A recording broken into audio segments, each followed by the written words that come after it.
The Pleasant Valley Bridge stretched across the Chicago River like a steel spine, its girders slick with November sleet. Marcus Hayes gripped the steering wheel of his 08 F-150, knuckles dark against the cracked leather, windshield wipers losing their battle against the storm.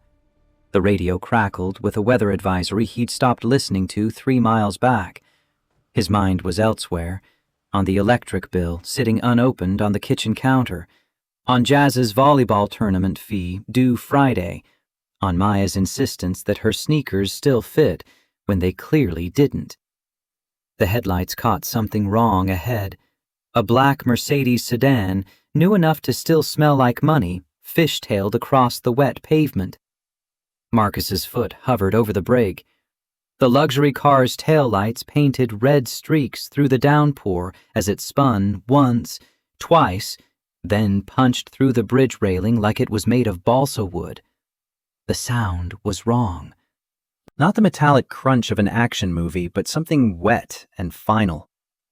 The Mercedes hung for half a second on the bridge's edge, nose pointed at the black water 30 feet below. Then gravity remembered its job.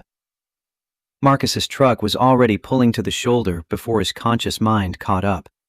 Hazard lights clicked on. The engine died. Cold air hit him like a fist when he opened the door, rain horizontal and vicious. His work boots, steel-toed Red Wings with one lace held together by electrical tape, found the slick pavement. The river below churned angry and dark, swollen from 3 days of rain. The Mercedes was sinking fast, its headlights creating an eerie glow beneath the surface like a drowning star. Marcus ran to the broken railing, ice already forming on the twisted metal. Time compressed. He saw his daughters' faces, Jazz with her mother's sharp eyes, Maya with that gap-toothed smile that could make him forget about the stack of medical bills from Sarah's final year. 4 years since cancer had taken his wife. 4 years of being both parents, both providers, both the strong one and the one who cried in the shower where the girls couldn't hear. The river was 30 feet down. The water would be maybe 40 degrees. He had 90 seconds before hypothermia made his muscles useless, maybe 3 minutes before... Marcus jumped. The impact drove the air from his lungs. Cold wasn't the right word. This was something that reached inside and tried to stop his heart. The current grabbed him immediately, pulling him downstream, away from the sinking car. He fought it, arms burning, the factory floor strength in his shoulders the only thing keeping him from being swept into the black. Through the driver's window, illuminated by the car's dying interior lights, he saw her. Blonde hair floating in the rising water like seaweed, hands pressed frantically against the door, which wouldn't budge, water pressure holding it shut like a tomb. Her eyes found his through the glass. Blue eyes. Terrified blue eyes that looked at him not with hope, but with the terrible understanding that this was how it ended. Marcus's fist found the window, once, twice. His knuckles split. The third punch, fueled by every overtime shift, every moment he'd chosen to keep going when giving up would have been easier, spiderwebbed the glass. The fourth punch shattered it. Water poured into the car's interior, equalizing the pressure, and Marcus grabbed her by the shoulders of what felt like a very expensive suit jacket. She was limp now, unconscious, her face pale as paper. He kicked hard, pulling her through the window frame, ignoring the glass that opened a line across his forearm. The surface seemed impossibly far away. His lungs screamed. The woman in his arms was dead weight, her head lolling against his shoulder. 50 feet to the shore. The current wanted to take them both under the bridge supports, into the concrete pilings where the river ran fastest and meanest. Marcus kicked. His legs, strong from years of standing on factory floors, from running after 2 energetic girls, from refusing to let life beat him down, found rhythm. Stroke after stroke. The shore got closer by inches. His boot found mud, then his knee. He crawled the last 10 feet, dragging her onto the rocky bank, her body leaving a trail in the sleet-covered ground. Sirens wailed in the distance, but they might as well have been on another planet. She wasn't breathing. CPR training from a mandatory workplace certification 5 years ago came back in fragments. 30 compressions. His hands, rough and calloused from wrenches and engine parts, pressed against the sternum of a woman who probably made more in a month than he did in a year. 2 breaths. Her lips were blue. 30 more compressions. Come on. The words came out rough. His voice had a South Side Chicago rasp earned from 20 years of living in neighborhoods where you learned early that respect was something you built, not something you inherited. 30 compressions. 2 breaths. The rain kept falling. His shoulders burned. His vision started to narrow at the edges. She coughed. Water spilled from her mouth, and she turned her head, gasping, choking, alive. Her eyes opened, those blue eyes, and found his face. Recognition flickered there, though they'd never met. Or maybe it was just the shock of being pulled back from wherever she'd been. Her hand found his arm, gripped it. Her lips moved, but he couldn't hear over the sirens and the rain and the hammering of his own heart. Then she spoke, voice barely a whisper. You weren't here by accident, were you? Marcus opened his mouth to ask what the hell that meant, but the ambulance arrived and EMTs swarmed them both. Someone wrapped a blanket around his shoulders. Someone else was asking him questions he couldn't process. Through the crowd of first responders, he saw her being loaded onto a stretcher, an oxygen mask covering her face. She was looking at him still, those eyes asking questions he didn't understand. A paramedic checked his pupils with a flashlight. Sir, you're hypothermic. We need to get you warmed up. I'm fine. Sir, I said I'm fine. Marcus pulled away, legs unsteady. His truck was still parked on the bridge, hazards blinking. The grocery bags on the passenger seat would be soaked through by now. The discount pasta, the day-old bread, the chocolate bars he'd hidden for Friday treats. All ruined. He'd have to go back to the store tomorrow, stretch the food budget even thinner. He walked back to his truck on legs that felt like they belonged to someone else, got in, started the engine. In the rearview mirror, he watched the ambulance pull away, red lights disappearing into the storm. His phone buzzed. Jazz, where are you? You said 6:30. He checked the dashboard clock. 7:15. Damn. Sorry, kiddo. Traffic. Be home in 20. The lie tasted familiar. He'd been telling versions of it for 4 years, ever since Sarah died and he'd become the sole architect of his daughter's carefully constructed normal. The house on South Hermitage Avenue had been home for 8 years. A small brick bungalow with a front porch that needed new boards and a fence that leaned slightly to the left. The neighborhood was working class, the kind of place where people knew their neighbors and minded their own business in equal measure. Street parking only, which meant Marcus had to circle the block twice before finding a spot. Inside, the smell of frozen pizza, Jazz's specialty when he worked late, greeted him. The living room was a careful arrangement of hand-me-down furniture and garage sale finds that Sarah had somehow made look intentional. Her presence lived in the Afghan draped over the couch, in the carefully arranged photos on the mantel, and the way the late afternoon light hit the window just so. Jazz stood in the kitchen doorway, 13, going on 30, wearing Sarah's expression of mild disappointment. You're soaked. It's raining. No kidding. She crossed her arms. Maya already ate. She's doing homework. Marcus peeled off his wet jacket, wincing as the movement pulled at his cut forearm. He'd wrapped it with his handkerchief, but blood was seeping through. Jazz's eyes went sharp. What happened to your arm? Nothing. Work thing. You work with cars, not razor blades. She stepped closer, and he saw Sarah even more clearly.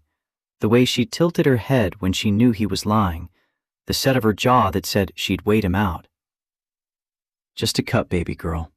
I'll clean it up. From the back bedroom, Maya's voice, "Dad? Is that you?" 9 years old, and still young enough to believe her father could fix anything. Marcus felt that weight settle on his shoulders, the weight of being enough, of being both parents, of keeping the ship sailing straight when the water kept getting rougher. Maya appeared in the hallway, gap-toothed smile bright, homework worksheet in hand. "I need help with number 7. It's about fractions." "Give me 5 minutes to change, okay?" He retreated to his bedroom, the one he'd shared with Sarah, the one where he'd held her hand through those final, terrible weeks.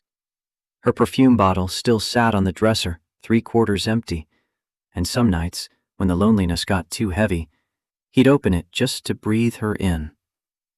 In the bathroom, he peeled off his soaked shirt. The cut on his forearm was shallow but angry-looking, the edges ragged from broken glass. He cleaned it with peroxide, watching the foam turn pink, then bandaged it with supplies from under the sink. His reflection in the mirror showed a 40-year-old man who looked older, lines around his eyes from squinting at engine schematics, gray creeping into his close-cropped hair, shoulders still broad but carrying burdens that had nothing to do with physical weight. The man in the mirror had once been an engineer, had once worn a tie to work, and sat in meetings where people valued his opinion. That man had been laid off 6 years ago when Westlake Industries downsized, had spent 3 months sending out resumes that went nowhere, had finally taken a job as a mechanic at Tommy's auto shop because pride didn't pay for chemotherapy. Fresh clothes, jeans and a faded Bulls sweatshirt. When he came back out, Jazz was setting the table with the careful precision she brought to everything. Plates aligned just so, forks and knives in proper position, paper towels folded into triangles because they couldn't afford cloth napkins. Dinner was quiet. Maya chattered about her day, something about a boy named Brandon who ate paste, about her teacher, Mrs. Henderson, who let them have extra recess. Jazz picked at her pizza, a sure sign something was on her mind. "Spit it out, Jazz." She looked up. "Coach says if I want to stay on varsity, I need to go to the tournament in Milwaukee next month. It's $300. $300. Marcus did the math in his head, the same math he did every night, juggling which bills could wait, which couldn't. The electric company had already sent a final notice. The bank had left 2 messages about the mortgage.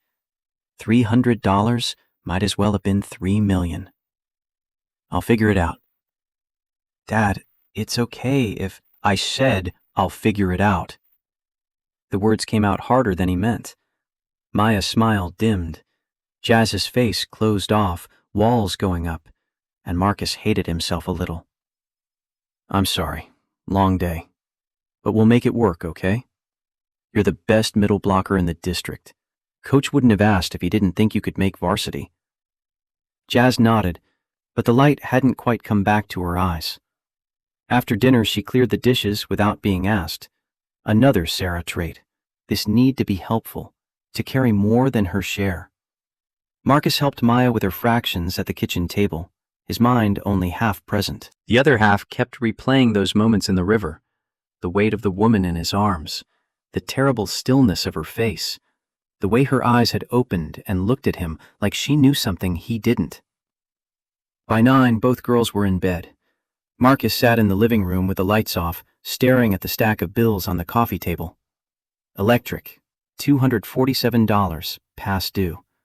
Mortgage, $1,340, due in 6 days. Medical bills from Sarah's last hospital stay, $47,000 remaining after insurance. In collections, garnishing 10% of every paycheck. Car insurance, internet, groceries, Maya's asthma inhaler refill. His phone buzzed. Unknown number. He almost didn't answer. Creditors had his cell number, and he was too tired to explain again that he was paying what he could, but something made him swipe to accept. "Mr. Hayes?" A woman's voice, professional, the kind of voice that had been trained to sound warm while maintaining distance. "Speaking." My name is Catherine Moore. I work for Sophia Reynolds. I believe you pulled Ms. Reynolds from the Chicago River earlier this evening? The blonde woman, the Mercedes, those blue eyes asking him a question he still didn't understand. Is she okay? She's fine, thanks to you. Ms. Reynolds would like to thank you personally. Would you be available tomorrow morning, say 9 o'clock? Marcus looked at the bills, looked at the mortgage statement with its red final notice stamp. I work at 9. Ms. Reynolds would like to make it worth your time. She's prepared to compensate you for taking the morning off. Something in his gut twisted. I don't need compensation. I'm glad she's okay. That's enough. A pause. Mr. Hayes, Ms. Reynolds is quite insistent. She doesn't like to be in anyone's debt. Tell her she's not. He ended the call. But sleep didn't come easy that night. He lay in bed, listening to the house settle, to the distant sound of sirens on Western Avenue, to the furnace kicking on with its familiar rattle. His mind kept circling back to the river, to the weight of her in his arms, to that strange thing she'd said. You weren't here by accident. Morning came with weak November light filtering through cheap blinds. Marcus was up at 5, as always, old habits from factory work, when the first shift started at 6 and being late meant losing the job. He made coffee in the ancient Mr. Coffee machine that had been a wedding present, its glass carafe cracked but still functional. The kitchen was quiet. This was his time, these early hours before the girls woke, when he could just exist without having to be strong or certain or enough. At 6, he started breakfast. Scrambled eggs, 4 eggs split 3 ways because a dozen had to last the week. Toast from the day-old bread, spread thin with margarine. Jazz appeared at 6:30, already dressed for school, hair pulled back in a ponytail that she'd learned to do herself on YouTube. You sleep okay, Dad? Like a baby. Another lie. They were getting easier. Maya stumbled out at 6:45, still in her pajamas, rubbing sleep from her eyes. She climbed into her chair and put her head down on the table. Morning, sunshine. It's too early. It's the same time as every day. Every day is too early. He smiled, despite the weight on his chest. These moments, Maya's grumpiness, Jazz's careful competence, the simple rhythm of breakfast and backpacks and making sure everyone had what they needed. These were the anchors that kept him from drifting. At 7:30, he walked them to the bus stop 3 blocks away. The air was cold and sharp, the kind that promised snow before Thanksgiving. Jazz had her volleyball bag over one shoulder, Maya her backpack decorated with unicorn stickers. Other kids gathered at the corner, the Martinez twins, the Johnson boy, a few others whose names Marcus knew because in this neighborhood, parents looked out for each other's kids. The bus arrived. Jazz turned before boarding. You working late again? Regular shift today. I'll be home by 6. She studied his face, looking for the lie, then nodded. Maya waved from the bus window as it pulled away, her small hand pressed against the glass. Marcus walked back to the house through streets that had been home his whole life. He'd grown up 2 neighborhoods over, in Englewood, back when it was still safe to play in the streets after dark. His mother had worked 3 jobs to keep him and his sister fed. His father had left when Marcus was 7, and that absence had taught him early that showing up was 90% of the battle. He'd promised himself his kids would have better. That promise had survived college at UIC on scholarships and loans, had survived landing an engineering job at Westlake Industries, had survived marrying Sarah in a small ceremony at her parents' church. That promise had even survived the layoff, though it had been tested. What the promise hadn't survived was cancer. Hadn't survived watching Sarah waste away in hospice. Hadn't survived the bills that came after. Hadn't survived the realization that sometimes trying your hardest still wasn't enough.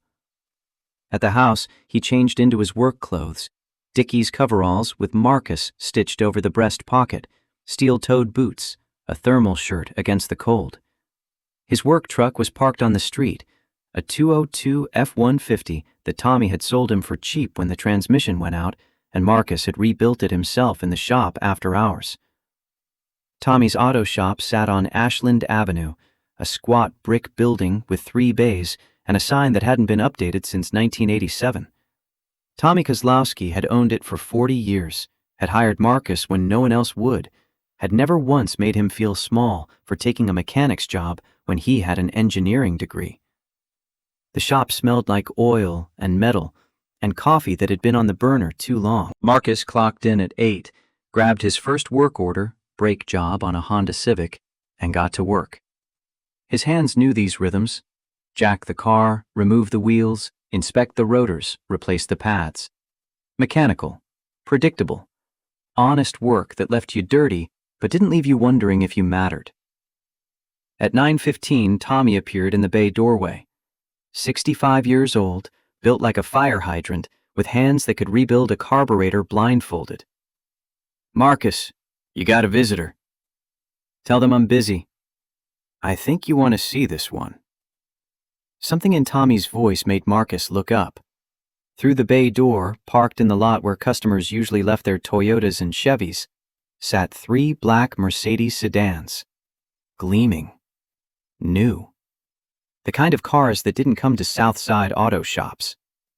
From the middle vehicle stepped a woman in a charcoal business suit that probably cost more than Marcus's monthly rent. Blonde hair pulled back in a severe bun, blue eyes that he'd last seen in river water, terrified and drowning. Sophia Reynolds walked into the shop like she owned it, not arrogant, just the kind of confidence that came from never having to wonder if you belonged somewhere. She stopped a few feet from Marcus's workstation, seemingly unbothered by the oil stains or the smell or the fact that he was holding a brake caliper and probably looked like he'd crawled out from under a car. "Mr. Hayes." Her voice was different from the night before, stronger, the voice of someone who ran things. "Ma'am?" He set down the caliper, wiped his hands on a shop rack. "You doing okay?" "Thanks to you." She glanced around the shop, not judgmental, just taking it in. "I tried calling last night." "I know. I told your assistant I didn't need anything." "And I told Catherine I don't like being in people's debt." She reached into her bag, pulled out an envelope. $20,000. A token of my appreciation. The number hit him like a fist. 20,000. That was the mortgage, the electric bill, Jazz's tournament, Maya's inhaler, 6 months of breathing room. That was the weight on his chest getting just a little lighter. He didn't take the envelope. "I appreciate it, but I can't accept that." Her expression didn't change. "Why not?" "Because I didn't pull you out of that river for money. I did it because it was the right thing to do. Most people in your position wouldn't turn down $20,000. I'm not most people." Something flickered in her eyes. Not surprise, more like confirmation of something she'd already suspected. She put the envelope back in her bag. "Then let me offer you something else. A job." Marcus laughed, couldn't help it. "Ma'am, I appreciate the thought, but I've got a job." "You're wasting your talent here, Mr. Hayes. I've done my research. University of Illinois, mechanical engineering degree. 5 years at Westlake Industries before they downsized. You designed the cooling system for their Model 7 hydraulic press. I read the patent application. That's not mechanic work. That's engineering." The fact that she knew all this should have felt invasive. Instead, it just felt exhausting. That was a long time ago. 6 years, not a lifetime. Long enough. He picked up the caliper again, a clear signal that this conversation was over. "I've got work to do." She didn't leave. "My father owned Westlake Industries. Did you know that?" Marcus's hand stilled. "What?" "Daniel Reynolds. He sold the company 8 years ago to a private equity firm. They're the ones who laid off half the workforce, including you. My father would have handled things differently if he'd still been in charge." "Why are you telling me this?" "Because I run Horizon Technologies now. We develop medical equipment, specifically a portable dialysis machine called the LifeStream. It's designed for use in underserved areas, rural communities, low-income neighborhoods, places where traditional dialysis centers don't exist or aren't accessible. She paused. We're having filtration problems. The system's too complex, fails too often in the field. We need someone who understands practical engineering, not just theory. Someone who can look at a problem and see the simple solution. You have a whole company of engineers. I have a whole company of people who've never had to fix something with duct tape and ingenuity because there was no other option. You have. I can see it in how you work. She gestured at the Honda on the lift. You don't just replace parts. You understand systems. That's what I need. $20,000 he'd turned down. Now she was offering him a way back to the work he'd loved, the work he'd been good at, the thing he'd given up not because he wanted to, but because life had demanded it. I can't. Why not? Because I have 2 daughters who depend on me. I can't risk a job that might not work out. The salary is $200,000 a year, full benefits, signing bonus of $50,000. She said it like she was reading a grocery list. You'd start as director of engineering for the LifeStream project. If it works out, there's room for advancement. 200,000. The number was so far outside his reality that it didn't even register as real money. It was fantasy money, lottery money, money that people like him didn't get to have. I don't have the qualifications you're looking for. You have exactly the qualifications I'm looking for. You just don't see it yet. She pulled a business card from her bag, set it on his workbench. Heavy cardstock, embossed letters. Think about it. Call me when you're ready. She turned to leave, then stopped. Mr. Hayes, last night in the water, I was certain I was going to die. And then you appeared. And you didn't hesitate. You didn't calculate the risk or wonder if it was worth it. You just acted. That's the kind of person I need on my team. After she left, Marcus stood in the bay for a long time, the business card next to his socket wrench, the smell of brake dust and possibility hanging in the air. Tommy appeared in the doorway again. That was Sophia Reynolds, CEO of Horizon Technologies. Her company's worth about $2 billion. I know who she is. What'd she want? To offer me a job? Tommy's eyebrows went up. And I don't know. Marcus picked up the card, turned it over. On the back, handwritten in precise script, sometimes the bravest thing we can do is believe we deserve better. S.R. You gonna call her? Probably not. But he didn't throw the card away.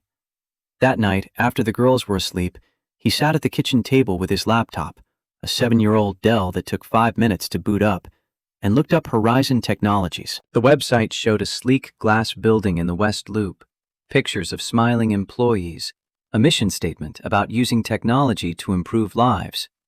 He found articles about Sophia Reynolds, 38 years old, took over the company 3 years ago when her father died. Harvard MBA, Forbes 30 under 30. A photo of her at some charity gala, wearing an evening gown that probably cost more than his car, looking beautiful and untouchable, and nothing like the terrified woman he'd pulled from the river. He found information about the LifeStream, portable dialysis machine, revolutionary design, intended for deployment in areas without access to traditional medical facilities. Clinical trials showing promising results. But development delays, technical problems, filtration system failures. He could fix it. He knew he could. The problem wasn't the technology. It was that the engineers designing it had never had to make something work in the real world, where things broke and stayed broken unless you built them simple and durable. But taking the job meant risk, meant leaving the certainty of Tommy's shop for the unknowns of a corporate environment he'd been away from for 6 years, meant believing he still had value beyond his ability to turn a wrench, meant believing that maybe, just maybe, He deserved better than barely scraping by. The business card sat on the table, Sophia Reynolds' handwriting catching the light. Jazz's tournament fee notice was right next to it. $300 that might as well have been $3 million. Or it might as well have been nothing if he made $200,000 a year. Marcus picked up his phone, put it down, picked it up again. The clock on the wall, Sarah's sunflower clock, the one she'd bought at a garage sale and loved for reasons he never quite understood, ticked past midnight. He dialed. 3 rings. A professional voice. Sophia Reynolds' office? This is Marcus Hayes. Is she available? One moment, Mr. Hayes. A click. Then her voice, not sleepy despite the late hour. I was hoping you'd call. The job. I want to hear more about it. Can you come to my office tomorrow? Say 2 o'clock? He thought about the break jobs on tomorrow's schedule, about the steady paycheck, about the safety of knowing exactly what each day would bring. Then he thought about Jazz's face when he told her he couldn't afford the tournament, about Maya's sneakers with the holes in the toes, about the stack of bills that never seemed to get smaller. I'll be there. Good. A pause. Mr. Hayes, you won't regret this. After he hung up, he sat in the dark kitchen for a long time, Sarah's picture on the fridge watching him with that smile that had always made him feel like he could handle anything. He wondered what she'd think of this decision, this leap into uncertainty. But he already knew. Sarah had always been the brave one, the one who pushed him to dream bigger than the hand they'd been dealt. She would have told him to jump, just like he'd jumped into that river. The difference was, this time, he didn't know if he could swim. The Horizon Technologies building rose 40 stories into the Chicago skyline, all glass and steel that caught the afternoon sun and threw it back like a challenge. Marcus stood on the sidewalk outside, wearing the one suit he owned, bought for Sarah's funeral 4 years ago, still smelling faintly of mothballs despite the dry cleaning he'd splurged on that morning. The pants were a little loose now. Grief and poverty both had a way of making a man thinner. Inside, the lobby was all marble and chrome, the kind of space designed to make visitors feel small. A security desk staffed by 2 guards in crisp uniforms, a wall of elevators with brushed steel doors. Marcus gave his name to the guard, who checked a tablet and nodded. 40th floor, Mr. Hayes. Ms. Reynolds is expecting you. The elevator was empty except for him and his reflection in the mirrored walls. The suit didn't fit right anymore. His tie, one of 3 he owned, was slightly crooked no matter how many times he straightened it. He looked like exactly what he was, a man pretending to belong somewhere he didn't. The 40th floor opened onto a reception area that could have swallowed his entire house. Floor-to-ceiling windows overlooking the city, furniture that was more art than function. A receptionist behind a desk made of wood so perfect it had to cost more than his truck. Mr. Hayes, Miss Reynolds will see you now. Sophia's office was corner-facing, windows on 2 sides, the Chicago River visible far below. She stood when he entered, came around her desk to shake his hand. Up close, without the terror of drowning in her eyes, she was striking in a way that felt almost aggressive. Everything about her was precise, the cut of her suit, the angle of her hair, the firm grip of her handshake. Thank you for coming. Thank you for the opportunity. She gestured to a chair, waited for him to sit before taking her own seat. Between them, her desk held a laptop, a slim leather portfolio, and a framed photo of an older man with kind eyes and graying temples. My father, Daniel Reynolds. I'm sorry for your loss. Thank you. It's been 3 years, but some days it feels like yesterday. She opened the portfolio. Before we discuss the position, I want to be transparent about something. My father sold Westlake Industries 8 years ago to Garrison Capital Partners. They're the ones who gutted the workforce, who valued short-term profits over people's livelihoods. If my father had known what they'd do, he never would have sold. He built that company on the principle that the people who worked there mattered more than the bottom line. Marcus shifted in his chair. Why are you telling me this? Because you deserved better than what happened. Because I want you to know that what I'm offering isn't charity or guilt. It's recognition of what you're capable of. She slid a folder across the desk. This is the Lifestream project. Take a look. Inside were technical specifications, diagrams, photos of a machine about the size of a large suitcase. Sleek design, touchscreen interface, compact enough to be portable, but complex enough that Marcus could see the problems before he even read the notes. The filtration system is the issue.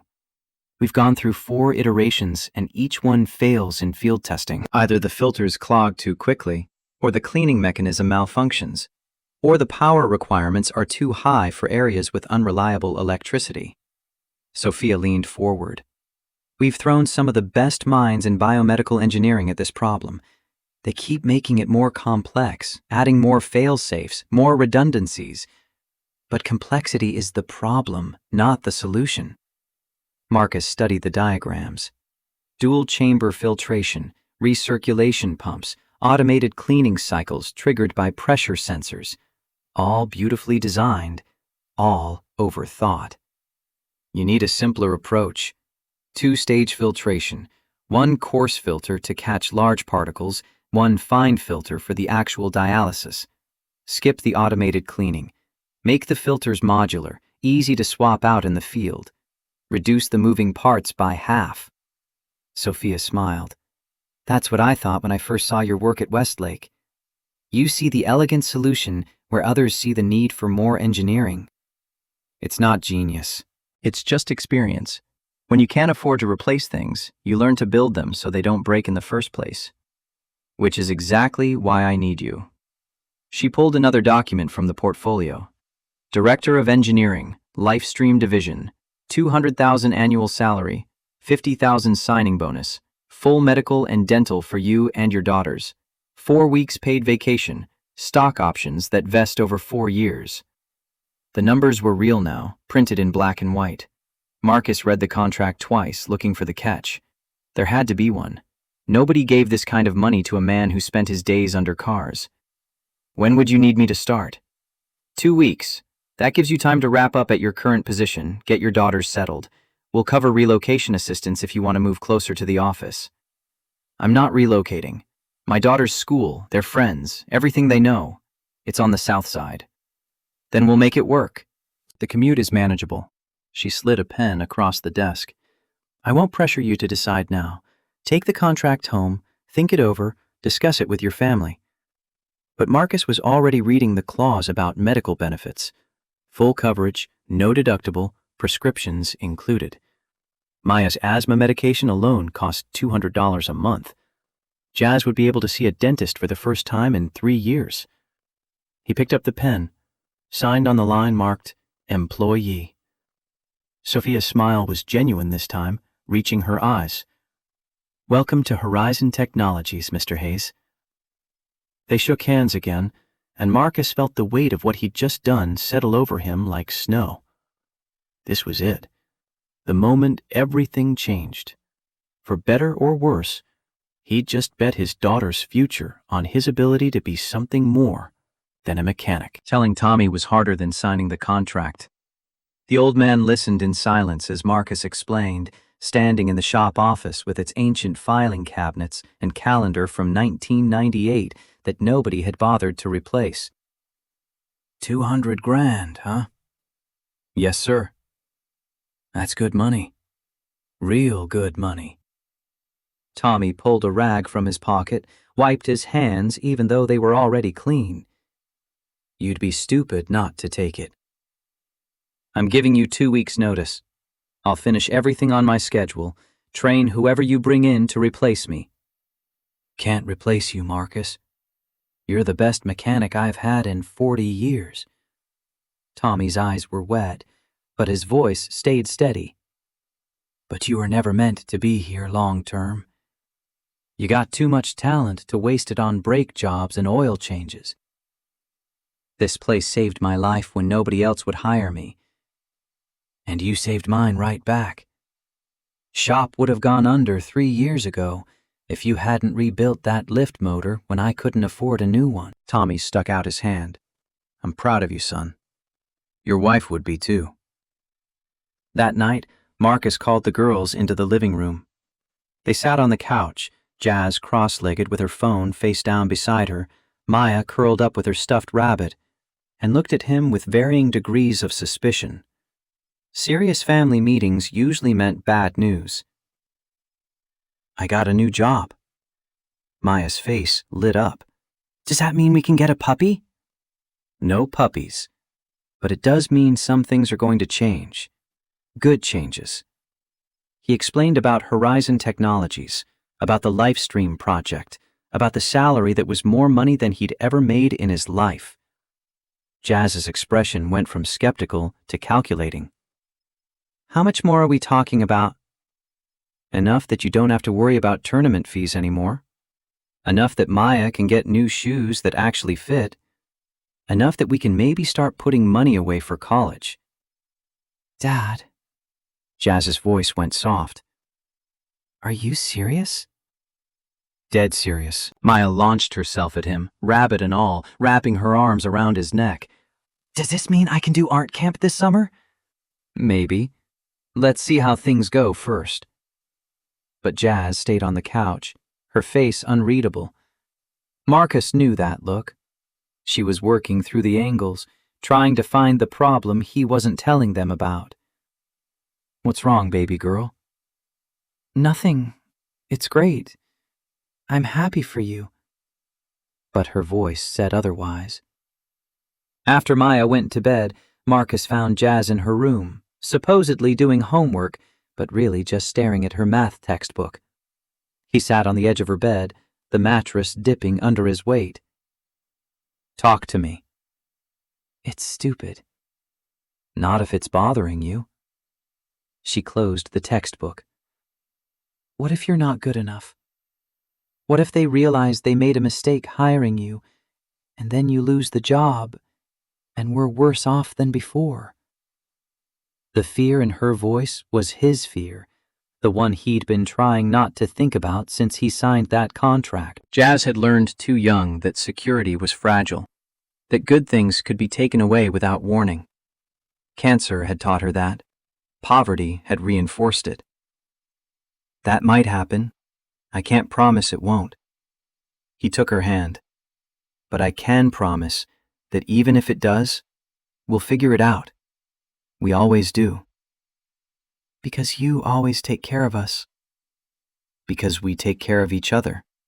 You, me, and Maya. That doesn't change, no matter what job I have. She nodded, but the worry didn't leave her eyes. At 13, she'd already learned that the world didn't care about promises. It cared about what you could prove day after day, until you couldn't prove it anymore. The first day at Horizon Technologies started at 8 a.m. sharp. Marcus wore his funeral suit again, this time with a new tie that Jazz had picked out during a quick trip to Target. Navy blue with thin silver stripes, professional without being flashy. He left the house at 6:30 to beat traffic, arriving 40 minutes early and spending the extra time in his truck reviewing the technical documents Sophia had sent him. The employee entrance was different from the main lobby, less impressive, more functional. He badged in with the temporary ID they'd issued him, took the elevator to the 14th floor, where the engineering division was housed. The open floor plan was all glass walls and standing desks, young engineers in jeans and hoodies clustered around monitors showing CAD models and simulation data. Marcus felt ancient, overdressed, like someone's dad who'd wandered into the wrong building. A woman in her mid-30s approached, hand extended, smile warm. Marcus Hayes? I'm Rachel Morgan, lead engineer on Lifestream. Sophia said you'd be joining us today. Rachel had the kind of easy competence that came from being very good at her job and knowing it. She wore jeans and a Horizon Technologies polo, blonde hair pulled back in a practical ponytail, and when she shook his hand, her grip was firm. Let me show you around. Fair warning, we're a little chaotic, but the work is good. She led him through the floor, introducing him to a blur of faces and names he'd never remember. Young engineers, most of them fresh out of elite programs, all of them brilliant and eager and slightly terrified of failure. The Lifestream project took up an entire corner of the floor, workstations surrounded by whiteboards covered in equations, prototypes in various states of assembly, a testing area with medical-grade simulation equipment. "This is your space." Rachel gestured to a standing desk near the windows, already equipped with dual monitors and a desktop computer that probably cost more than his truck. "Sophia wanted you to have natural light. Said it helps with creative problem solving." "This is too much." "This is standard for directors. Wait until you see what the VPs get." She pulled over a chair. "So, Sophia mentioned you have some ideas about the filtration system?" Marcus looked at the latest prototype on the nearest workbench, elegant and complicated, and doomed to fail. "Can I be honest?" "Please." "You're overthinking it. All of you. You're so focused on making it perfect that you've forgotten it needs to be practical." Rachel's smile didn't dim. "That's the nicest way anyone's ever told me my life's work is garbage." "I didn't say, no, you're right. We've been stuck in our own heads for months. Fresh perspective is exactly what we need." She handed him a tablet. "These are the field test failure reports. Read through them, see what patterns you find. We've got teams stand up at 10, and you can present your initial assessment." The reports painted a clear picture. The filtration system was failing because it was too sensitive. Too many moving parts that could break. Too many sensors that could malfunction.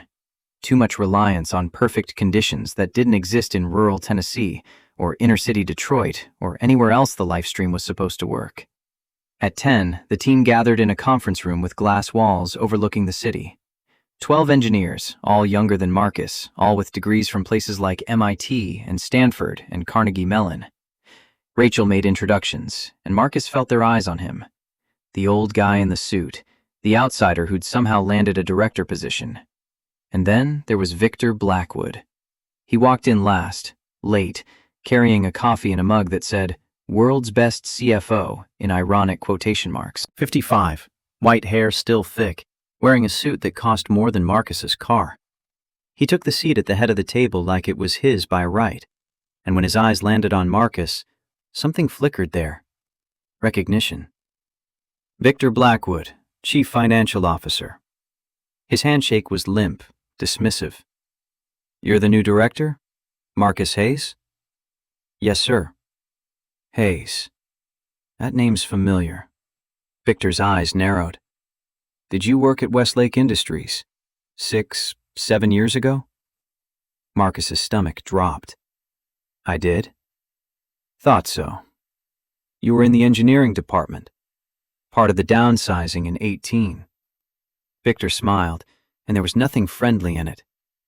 "Small world. Welcome back to the corporate sector, Mr. Hayes. Try to last longer this time." The room went silent. Rachel's face flushed. A young engineer named David looked down at his laptop like it might save him. Victor sipped his coffee, unbothered. "Actually, Victor, I was the one who signed off on those layoffs, so if anyone's responsible for Mr. Hayes being here, it's me." Sophia's voice cut through the tension like a blade.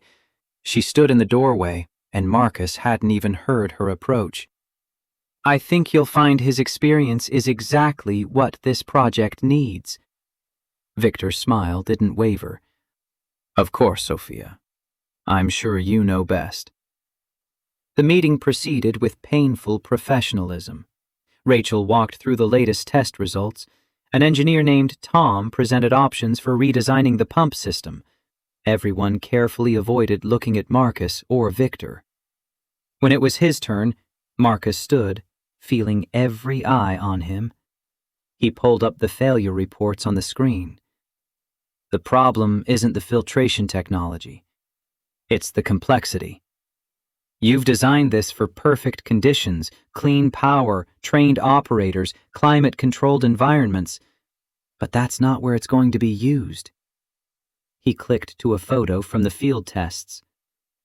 This is a clinic in rural Mississippi. No backup generator.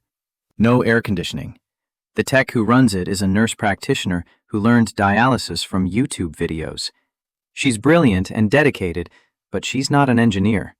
If something breaks, she can't fix it.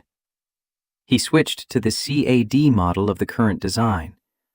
Right now, you have 17 moving parts in the filtration assembly alone. Each one is a potential failure point. What we need is a system that can be maintained by someone with basic tools and common sense. Victor leaned back in his chair. Mr. Hayes, with all due respect, you've been here for 4 hours. Our team has been working on this for 3 years. Which might be why you can't see the simple solution anymore. The silence was sharp enough to cut. Victor's eyes went cold. But before he could respond, Sophia spoke up. Go on, Marcus. What's your proposal? 2-stage filtration. 1 coarse filter, standard mesh, you can buy it at any medical supply company, catches large particles. 1 fine filter handles the actual dialysis. Make both filters modular. When they clog, you pop them out, pop new ones in. No tools, no technical knowledge needed. The whole assembly has 3 moving parts total. Rachel was nodding. That could work. The efficiency would be slightly lower, but the reliability gain would more than compensate. It won't work. Victor set down his coffee. You're proposing we throw out 3 years of development and start over based on a mechanic's hunch? I'm proposing we build something that actually functions in the real world. The real world requires sophistication, Mr. Hayes, not shade tree engineering. Heat rose in Marcus's chest. The dismissiveness in Victor's voice, the casual contempt. It was every corporate asshole who'd ever looked down on him for getting his hands dirty, every manager who'd valued credentials over competence. But before he could respond, Sophia stood. Thank you, Marcus. That's exactly the kind of thinking we need. Rachel, I want you and Marcus to work up a prototype of his design. Victor, I'll need you to run cost projections on simplified manufacturing. She looked directly at the CFO. This project succeeds because we're willing to challenge our assumptions. That includes assumptions about who belongs in this room. After the meeting, Marcus found himself alone in his new office, staring at the city below. His hands were shaking, adrenaline from the confrontation, from Victor's casual cruelty, from the realization that this wasn't just a job. It was walking back into a world that had already rejected him once. Rachel knocked on his glass door, stuck her head in. For what it's worth, I think you're right about the filtration system.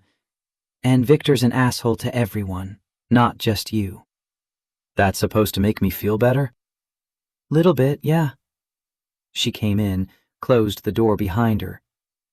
Look, Sophia doesn't hire people on a whim. If she brought you in, it's because she believes you can deliver. Don't let Victor's bullshit get in your head. Too late for that. Then let me give you some advice. Victor's been here since Sophia's father ran the company. He thinks he's untouchable because Daniel trusted him, but Sophia sees through him. She's just waiting for the right moment to move him out.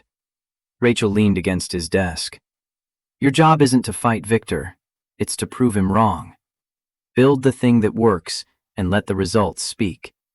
After she left, Marcus pulled up the CAD software and started sketching. The dual-stage design took shape on the screen. Simple, elegant, achievable. This was what he was good at. Not office politics or corporate maneuvering, just solving problems with tools and logic. His phone buzzed. Jazz. How's the first day? Complicated, but good. How's school? Same. Maya forgot her lunch, so I shared mine. Of course she had. Jazz, taking care of everyone, just like her mother. Marcus sent back a heart emoji, the most emotion he could manage through text, and got back to work. The next 3 days were a blur of CAD models and material specifications and meetings with suppliers who could provide the simpler components Marcus's design required. Rachel proved to be an invaluable ally, her engineering knowledge filling in the gaps in his own. her institutional knowledge helping him navigate Horizon's bureaucracy. They built the first prototype in 72 hours. It sat on the workbench in the testing lab, looking almost crude compared to the sleek designs that had come before. But when they ran it through the simulation, testing it with blood substitute fluid, pushing it through cycles that mimicked months of use, it worked. Sophia came down to see it on Friday afternoon, Victor trailing behind her like a shadow. The CFO hadn't spoken to Marcus directly since that first meeting, but his presence was constant, showing up at reviews, questioning design choices, finding ways to slow things down without appearing obstructive. Talk me through it. Sophia stood in front of the prototype, hands in her pockets. Marcus walked her through the system. Coarse filter, fine filter, simple pump mechanism. No sensors to fail, no automated cleaning cycles to malfunction. If something broke, you could fix it with a screwdriver and replacement parts that cost dollars, not thousands. The test results? Rachel pulled up data on her tablet. 96% filtration efficiency. That's only 2% below the complex design, but with a mean time between failures that's 30 times longer. And the cost per unit drops from $45,000 to $18,000. Victor cleared his throat. $18,000 is still too expensive for the target market. These rural clinics you're so concerned about can't afford that. Which is why we're partnering with state health departments and nonprofits to subsidize the cost. Sophia didn't look at Victor. Marcus, this is good work. How long until we can do field testing? 2 weeks for manufacturing, another 2 for distribution and setup. We could have results by end of January. Make it happen. She turned to leave, then paused. Oh, and Marcus? Good job. Your instincts were right. After she left, Victor lingered. He walked slowly around the prototype, hands clasped behind his back, expression unreadable. You think you've won something here? Marcus didn't respond. He'd learned a long time ago that some conversations were traps. Sophia's brilliant, but she's young, idealistic. She thinks technology can save the world, that good intentions are enough. Victor stopped, looked directly at Marcus. But I've been in this business for 30 years. I know what happens to companies that chase humanitarian goals instead of profits. They fail. And when they do, everyone loses their job, including you. The live stream can be both humanitarian and profitable. Can it?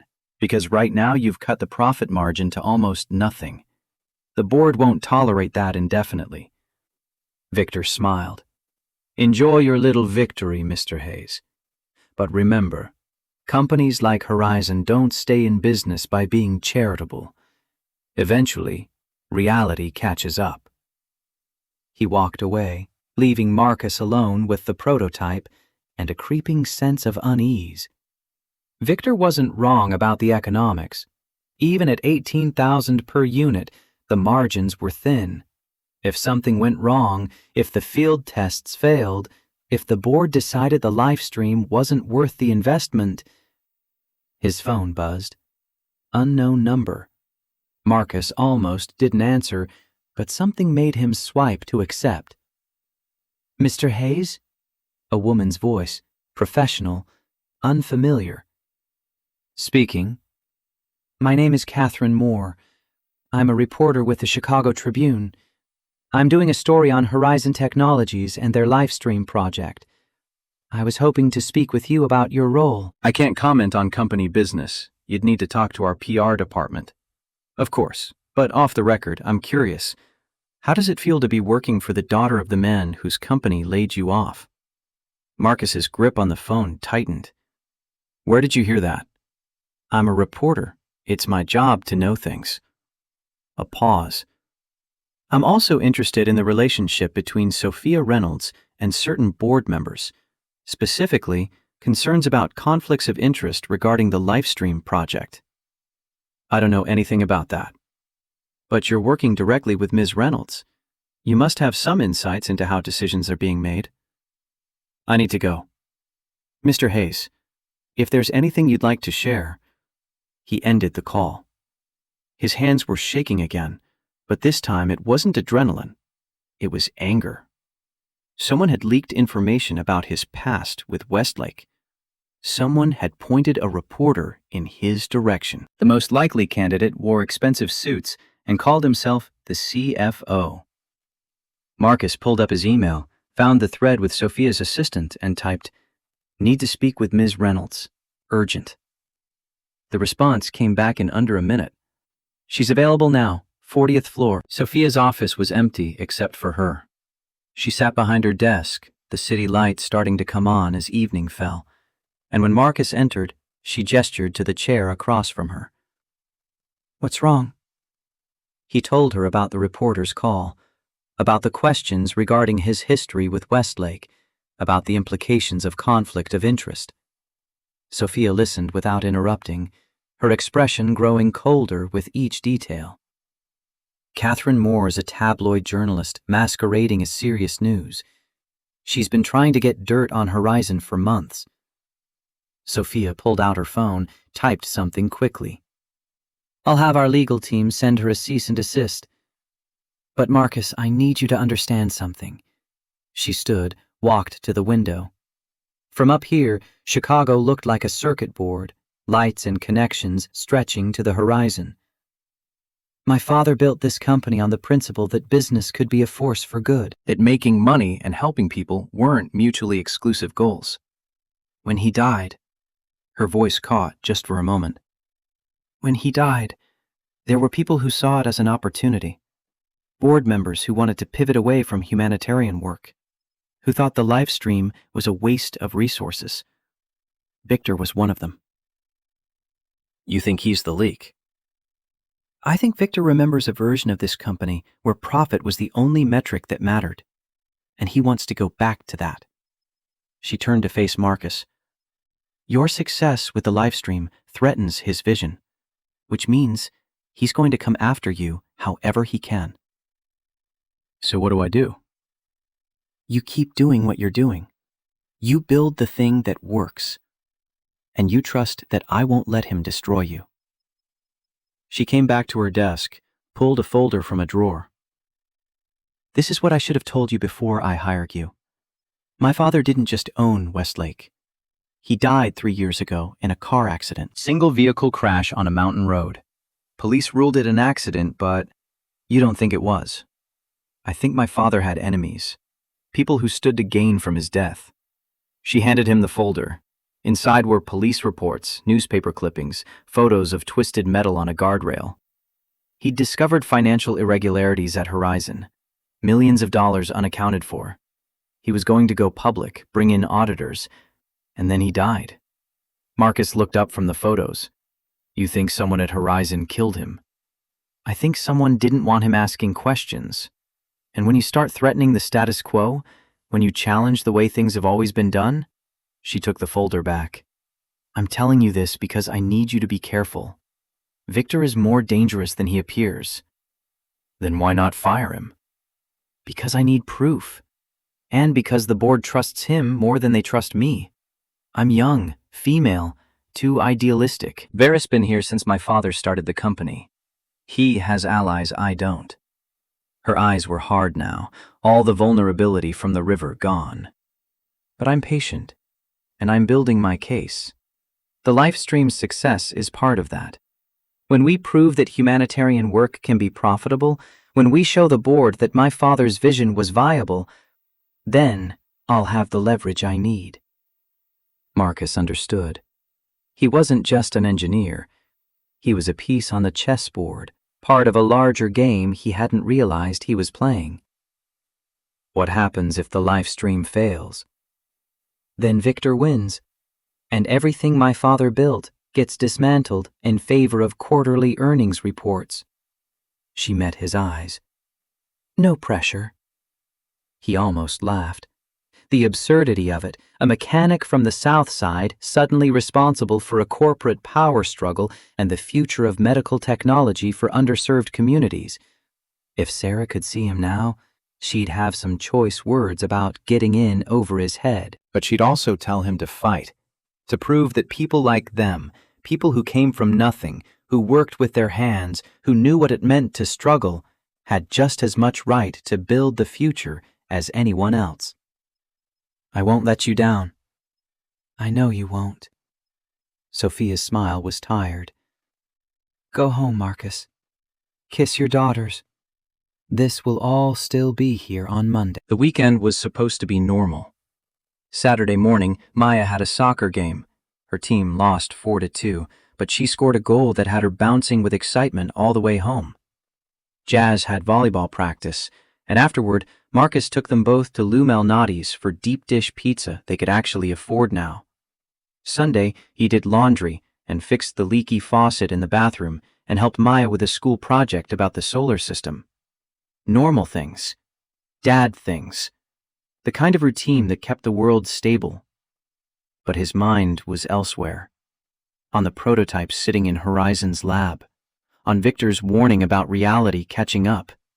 On Sophia's revelation about her father's death. He kept checking his phone, half expecting another call from that reporter, another piece of evidence that his presence at Horizon was causing problems. Jazz noticed. She always noticed. Dad, you're being weird. They were in the kitchen, Marcus washing dishes while Jazz dried. Maya was in the living room, already in pajamas, watching a cartoon about talking animals saving the environment. Just thinking about work stuff. Is it going bad? No, it's going good. That's what's weird. He handed her a plate. I keep waiting for the other shoe to drop. Maybe there is no other shoe. Maybe you're just good at your job and that's okay. He looked at his daughter, barely 13, already carrying wisdom that should have taken decades to earn. Sarah had been like that too, able to cut through his anxiety with simple truth. When did you get so smart? I've always been smart. You just notice more now that you're not exhausted all the time. She was right. The constant stress of barely making ends meet had been like white noise, so constant he'd stopped hearing it. Now, with a real salary and benefits and the ability to buy groceries without calculating every dollar, he could actually breathe. But breathing meant noticing other things, like the fact that he was out of his depth at Horizon, like the fact that Victor Blackwood had reasons to want him gone, like the fact that Sophia Reynolds had hired him not just for his engineering skills, but as a weapon in a war he didn't fully understand. Monday morning, everything fell apart. Marcus arrived at the office to find security guards waiting at his desk. Rachel stood nearby, face pale, and when she saw him, she shook her head slightly, a warning. Mr. Hayes, you need to come with us. The guard was polite but firm. Mrs. Reynolds wants to see you immediately.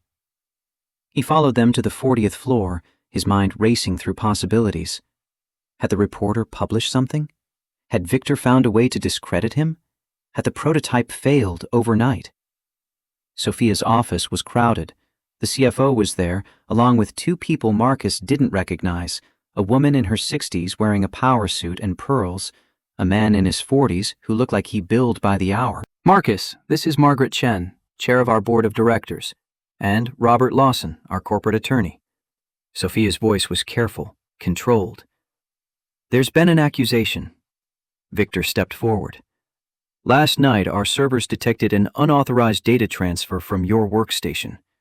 Technical specifications for the livestream, along with proprietary manufacturing data, all sent to an external email address. The room tilted. That's impossible. The logs don't lie. Victor handed a tablet to Margaret Chen. Timestamp shows the transfer occurred at 11:47 p.m. Saturday.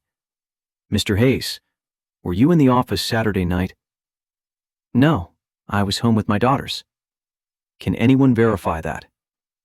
My 13-year-old and my 9-year-old? but I'm not sure that counts as an alibi in whatever the hell this is. Robert the lawyer spoke up. Mr. Hayes, these are serious allegations. Corporate espionage carries both civil and criminal penalties. If you were working with a competitor, I'm not working with anyone. I didn't send anything. Marcus looked at Sophia. You know I wouldn't do this. Her expression was unreadable. What I know is that the data came from your account. Either you sent it or someone used your credentials. Then it's obvious someone's framing me. Convenient timing. Victor's voice was smooth. Just days after you expressed concern about the live stream's profitability. Just after you proposed design changes that would significantly reduce our margins. Those changes were to make the device actually work. Or to make it less valuable to Horizon and more valuable to a competitor willing to pay for our research. Marcus felt the walls closing in. This was it, the other shoe dropping right on his head. He'd been at Horizon for less than 2 weeks, and already someone was setting him up to take a fall. Margaret Chen closed the tablet. Ms. Reynolds, I think it's clear we need to suspend Mr. Hayes, pending a full investigation. If the allegations prove false, he can return. But until then... No! Sophia's voice cut through the room like a blade. We're not suspending anyone based on circumstantial evidence. Victor's eyebrows rose. Sophia, the board doesn't make operational decisions. I do. She turned to the lawyer. Robert, I want a full forensic analysis of our security systems. Find out how someone accessed Marcus's account. In the meantime, Marcus stays on the project. Margaret's expression hardened.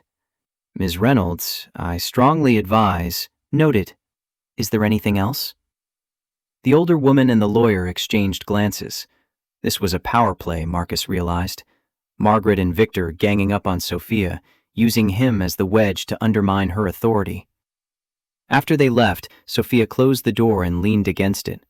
For a moment, her perfect composure cracked, and Marcus saw the exhaustion underneath. Someone's trying to destroy you. Or you, Marcus pointed out. If I go down, the livestream project stalls. If the project stalls, you lose credibility with the board. Either way, Victor wins. She pushed off the door. We need to figure out who accessed your account and why. Rachel can help. She's got security clearance for the server logs. Sophia, maybe you should just let me go. Cut your losses before this gets worse. Not a chance. Fire in her eyes now. You're here because you're good. Because the work you do matters. I'm not letting Victor run you out just because it's convenient for him. Something in her intensity made Marcus pause. This wasn't just about the livestream or corporate politics. This was personal for her. Fighting back against the forces that had taken her father, that wanted to strip away everything he'd built. Okay. What do you need me to do? Keep working. Pretend everything's normal. And trust me to handle the rest. But when Marcus got back to his desk, he found his computer login disabled and his access badge deactivated for all but the most basic areas of the building. Someone, probably Victor, had moved quickly to isolate him. Rachel appeared at his door. I heard. I'm sorry. Can you get into the server logs? Already working on it. But Marcus, if someone planted evidence on your account, they're probably smart enough to cover their tracks. Then we find another way to prove I'm innocent. But sitting at his useless computer, access revoked, reputation in tatters before he'd barely started, Marcus felt the old, familiar weight settle back onto his shoulders. The weight of not being good enough, of being disposable, of being exactly what Victor had called him, a mechanic pretending to be an engineer. His phone buzzed. Text from Jazz. Everything okay? You haven't checked in.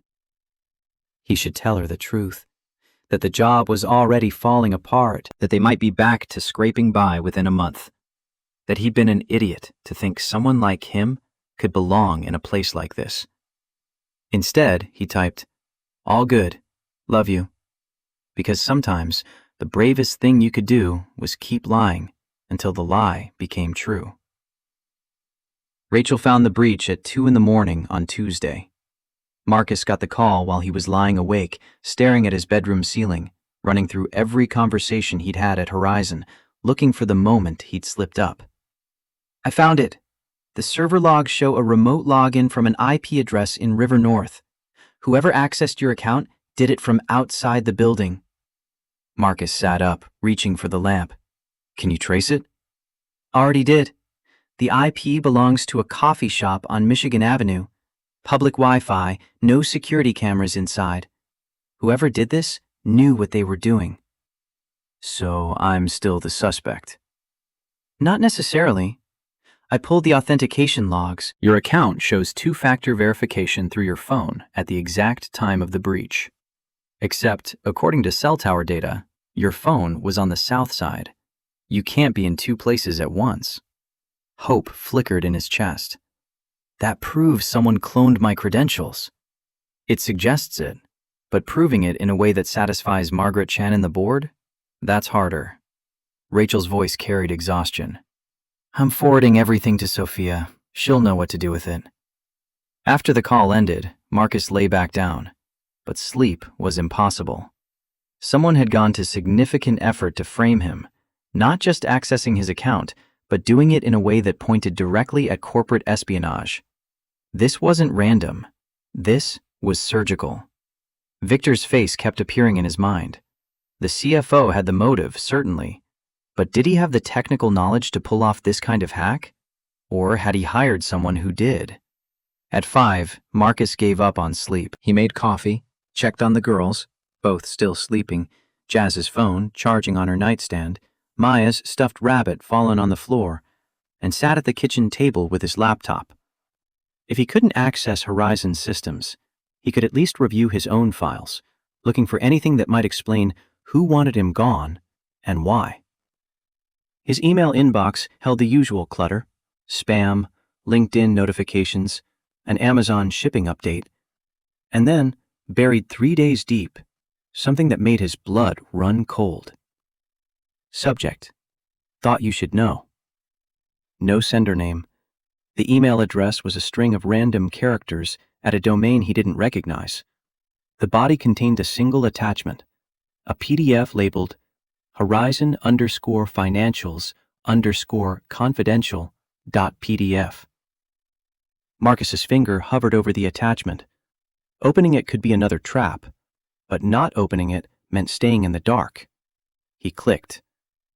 The document was dense, pages of financial statements, transaction records, bank account numbers. Most of it meant nothing to Marcus, but one section, highlighted in yellow, showed a series of wire transfers totaling $3 million, all sent to an offshore account in the Cayman Islands over the past 18 months. The transfers were authorized by Victor Blackwood. Marcus read through the surrounding pages, trying to understand the context. The money appeared to be coming from Horizon's operating budget, disguised as consultant fees and research expenses.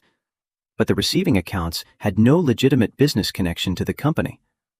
This was embezzlement. Large-scale, systematic theft. And someone had sent it to him anonymously, 3 days before he was accused of corporate espionage. His phone rang. Sophia.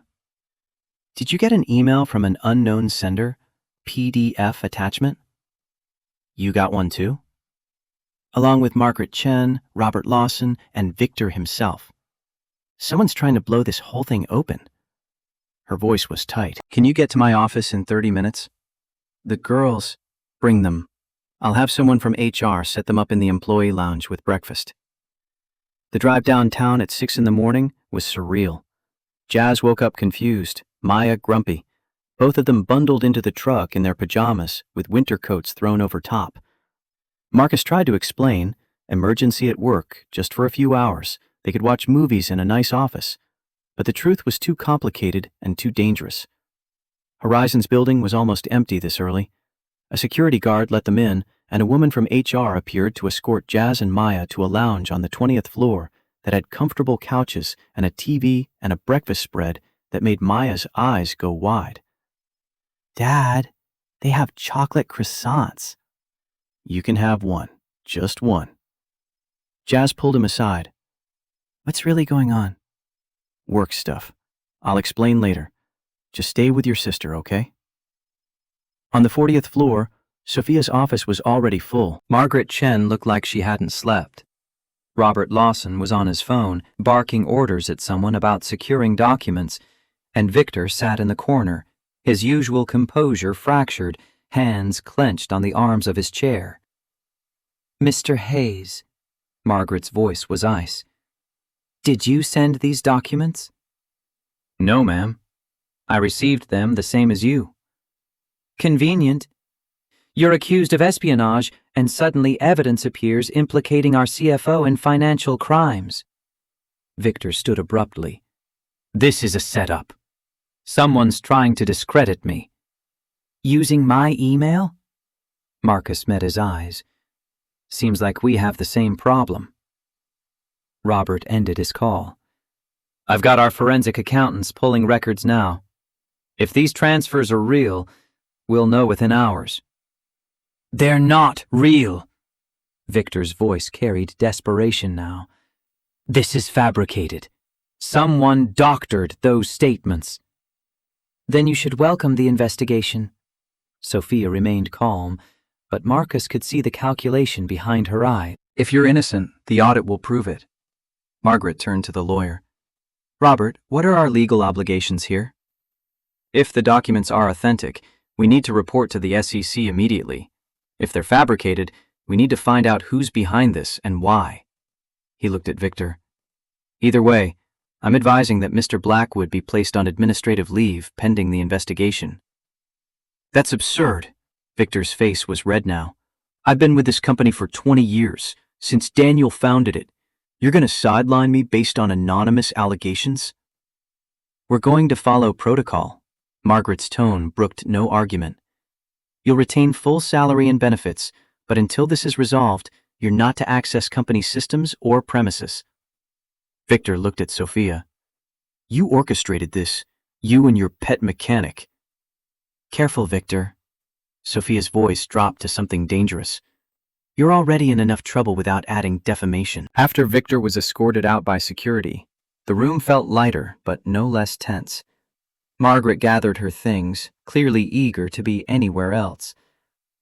Ms. Reynolds, I hope you know what you're doing. If this blows up, it's your head on the chopping block. Noted. Once they were alone, Sophia collapsed into her chair. The perfect composure cracked, and for a moment, Marcus saw the weight she carried. CEO of a $2 billion company at 38, fighting enemies both inside and outside her organization, trying to honor her father's legacy while building something new. Someone's helping us. The question is who and why. Could be someone inside the company, someone who knows what Victor's been doing, or someone outside who wants to see him fall. Sophia pulled up her email. The anonymous sender used a routing system designed to hide their origin. Rachel traced it as far as a server in Virginia, but after that, it disappears. Marcus thought about the timing. 3 days ago, I got that email, right before I was accused of espionage. Whoever sent this knew the accusation was coming, which means they're either involved or they have access to Victor's plans. Sophia met his eyes. We need to be very careful. Until we know who's on our side, we trust no one. His phone buzzed. Text from Jazz. Maya ate 3 croissants and now she's running around. How long are we stuck here? I need to get the girls home. School starts in 2 hours. Go. I'll handle things here. But Marcus. She waited until he looked at her. Watch your back. If Victor's desperate enough to embezzle, he's desperate enough to do worse. The drive home was quiet. Maya crashed hard from her sugar high, falling asleep in the back seat. Jazz stared out the window, processing. That lady, Ms. Reynolds? She's pretty. Marcus glanced at her. What does that have to do with anything? Nothing, just an observation. Jazz's voice carried the careful neutrality of someone testing the waters. She seems to trust you a lot, bringing us to her office like that. We're dealing with a complicated situation. Is it dangerous? The question caught him off guard. Jazz's eyes were steady, too old for 13, waiting for the truth. It might be. Someone's trying to hurt people I work with. I don't think you and Maya are targets, but we need to be smart. Smart how? Don't talk to strangers. If anyone asks about me or my work, you tell me immediately. And if you see anything weird, cars you don't recognize, people watching the house, you call 911 first, then me. Jazz nodded, filing away the instructions. Dad, are we going to be okay? The question every parent dreaded, the one that demanded a promise you couldn't guarantee. We're going to fight like hell to be okay. That's all I can give you. That's enough. They made it to school just before the bell. Marcus watched his daughters disappear into the building, Jazz shepherding Maya, both of them carrying backpacks and the weight of knowing their father was in trouble, and felt the familiar ache of wanting to protect them from a world that didn't care about fairness. His phone rang. Unknown number. He almost didn't answer, but the area code was local. Mr. Hayes, this is Detective Sarah Chen, Chicago PD. I'd like to speak with you about an incident involving your employer. His stomach dropped. What kind of incident? I'd prefer to discuss this in person. Can you come to the 18th District Station this afternoon? Say 2 o'clock? Am I being charged with something? Not at this time. We just have some questions. After he hung up, Marcus sat in his truck outside the school, trying to process. The police were involved now. Whatever was happening at Horizon had escalated beyond corporate politics into actual criminal investigation. He called Sophia. The cops want to talk to me. Don't go without a lawyer. I'll have Robert meet you at the station. I can't afford. The company will cover it. This is connected to Horizon. You're not facing this alone. At 2 o'clock, Marcus sat in an interview room at the 18th District Station, Robert Lawson beside him, waiting for Detective Chen. The room was exactly like every cop show he'd ever seen. Gray walls, metal table, mirror that was probably one-way glass. Detective Chen was younger than he expected, maybe mid-30s, with sharp eyes and the kind of tired that came from seeing too much. She set a folder on the table, nodded at Robert. Mr. Lawson, thanks for joining us. Detective, what's this about? We received a complaint from Horizon Technologies regarding potential theft of intellectual property. Specifically, allegations that Mr. Hayes here accessed confidential files and transmitted them to an outside party. She opened the folder. Want to tell me your side? Robert leaned forward. My client denies any wrongdoing. The evidence suggests his credentials were compromised by a third party. That's convenient. Chen pulled out a printed email. This was sent to our department's financial crimes unit this morning. Anonymous tip claiming Mr. Hayes was working with a competitor called Nexus Biomed. The email included transaction records showing payments to an account in Mr. Hayes's name. Marcus's blood went cold. That's a lie. Is it? She slid a bank statement across the table. This account was opened 3 months ago at First Chicago Bank. The name on it is Marcus Hayes. Over the past 2 weeks, it's received deposits totaling $75,000 from Nexus Biomed Corporation. He stared at the statement.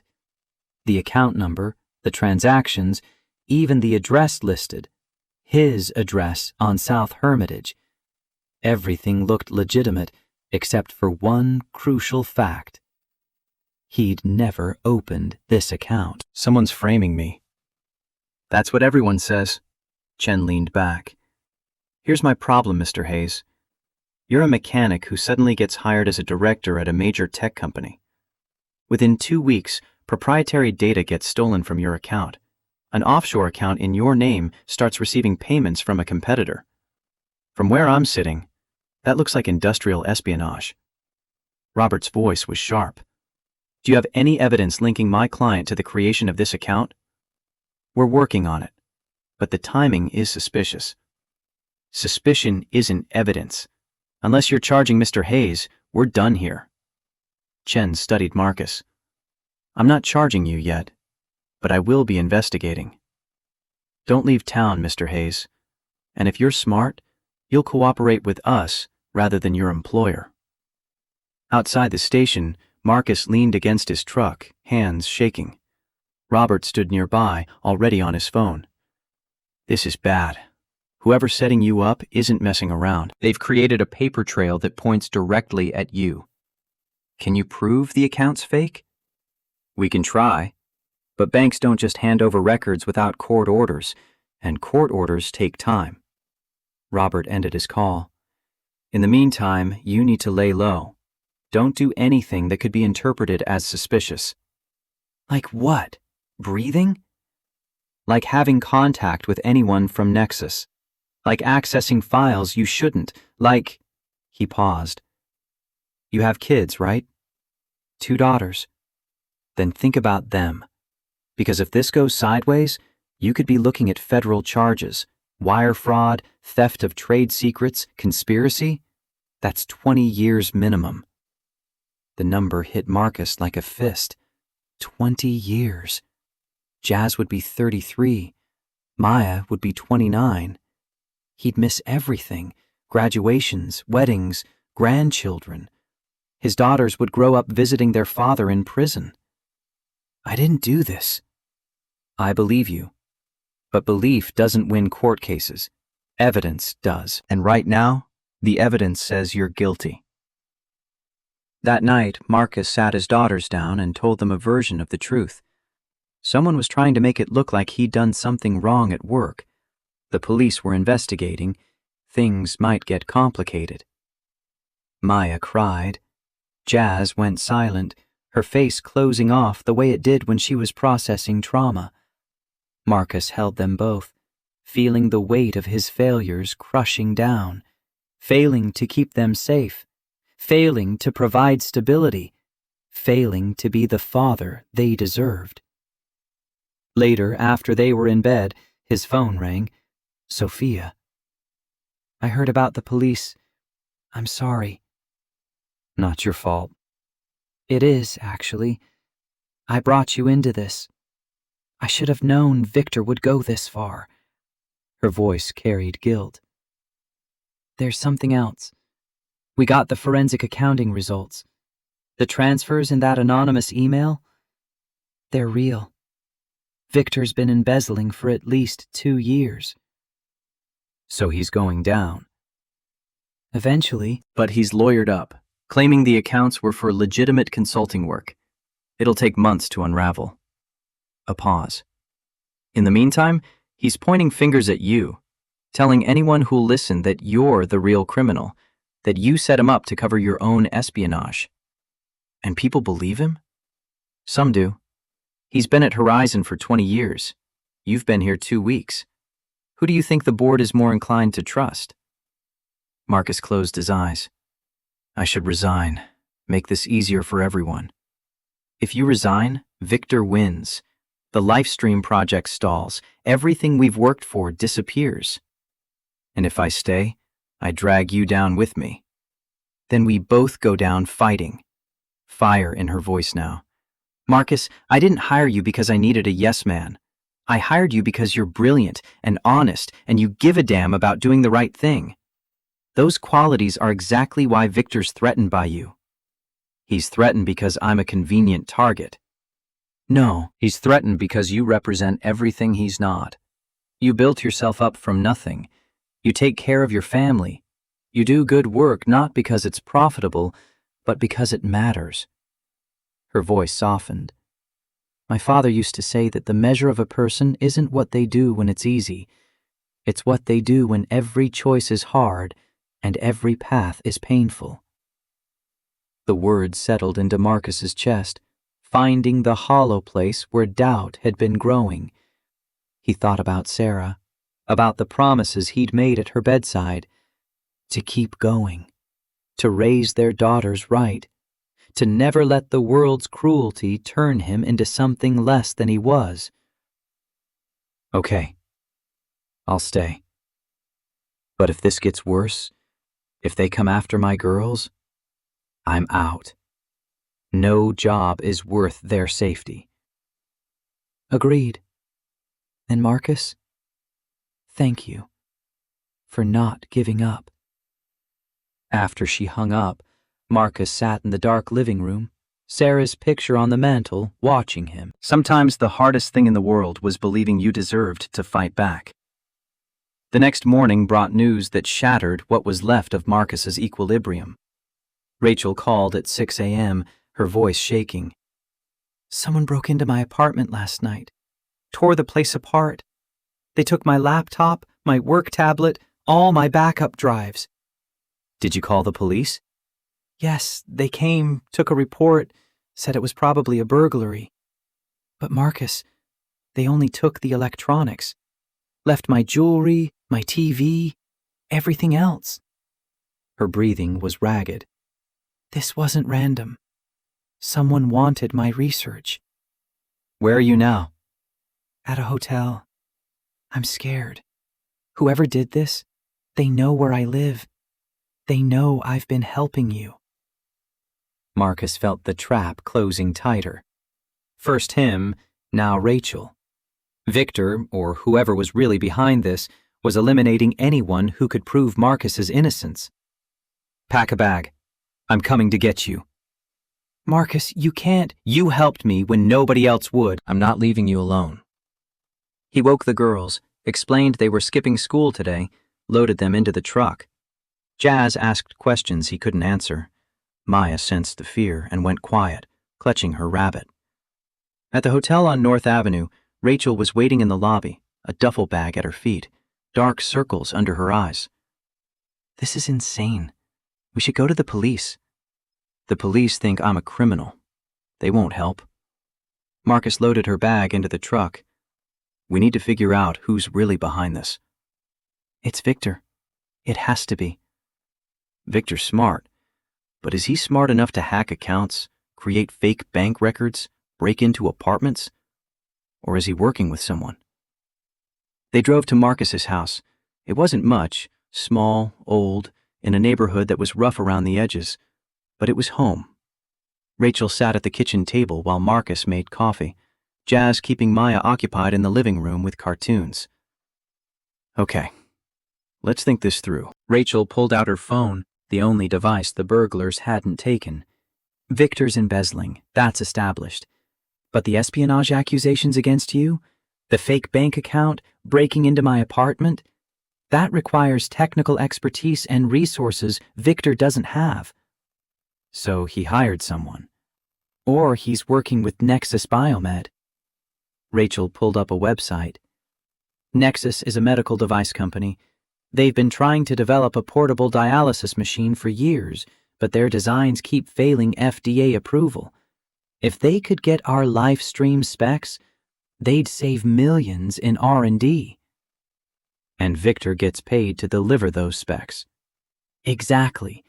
He embezzles from Horizon to fund his lifestyle. He sells trade secrets to Nexus for extra cash.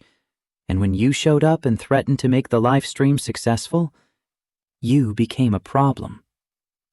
Marcus's phone rang. Unknown number again. He answered warily. Mr. Hayes, this is Catherine Moore. We spoke last week. The reporter. Marcus almost hung up. I don't have anything to say to you. Wait, I'm not calling for a quote.